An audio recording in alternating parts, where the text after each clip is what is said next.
ඩෝබි වසුන්ටල්ලා රත්තරන් දුකේදී සැපේදී ඉන්න කණ්ඩායමක්. එවැනි කණ්ඩායමක් ලැබීම මානත භාග්‍යයක්.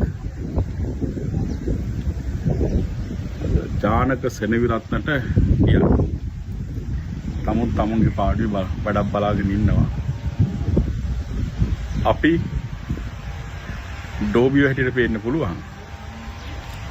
හැබැයි මේ රටේ මිනිස්සු ගහලා පන්නපු කාලා කන්නින්ට යලි මේ රටේ බලය ගන්න දෙන්නේ තියා හිතන්නේවත් දෙන්නේ නැති කණ්ඩායමක්.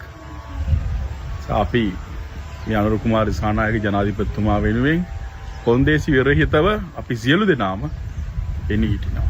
අම්මගේ දරුවෝ වගේ අපි මේක වෙනුවෙන් සටන් කරනවා.